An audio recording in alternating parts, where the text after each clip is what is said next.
In 15 days, the state of Texas is set to execute Robert Roberson. He's a 57-year-old man with autism convicted in the 2003 killing of his daughter. But a bipartisan majority of the Texas House is calling for mercy, citing new medical knowledge they believe proves his innocence.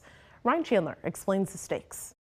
When Robert Roberson rushed his daughter Nikki to the hospital, he was in handcuffs before she even died. Her condition led doctors to suspect foul play, alleging she died of shaken baby syndrome. Roberson is set to die this month. But dozens of doctors and lawmakers say not only is he innocent, no crime ever occurred. It's a very disturbing case. Every Texan should be alarmed that this is careening forward in our name as somehow the product of justice, when in fact, it's an emblem of how things can go terribly wrong. New medical knowledge discredits the shaken baby syndrome hypothesis. Roberson's lawyers say instead, Nikki died of severe pneumonia that was worsened by improper medication at the hospital. Debunked medical theories combined with Roberson's undiagnosed autism point to an unfair trial, his growing team of allies argues. It'll be a very grave injustice, and I wouldn't want it on my watch.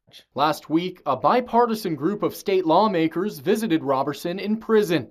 More than half of the Texas House is now urging mercy. He was full of hope, full of energy.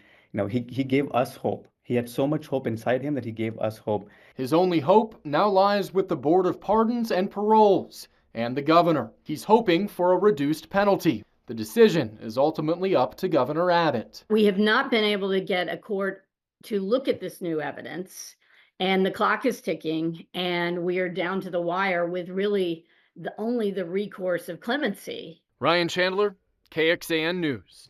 And pardons are rare in Texas. Governor Greg Abbott granted 3 pardons last year, 2 in 2022 and 8 in 2021, most of them for minor sentences. He has granted clemency to only 1 death row inmate. Going in depth, 2 years ago, the Texas Court of Criminal Appeals halted the execution of 1 Texas inmate 2 days before it was scheduled to happen. Melissa Lucio was found guilty in the 2008 killing of her 2-year-old daughter. She was sentenced to death. However, in 2022, her execution was delayed to consider new evidence that Lucio claimed would exonerate her.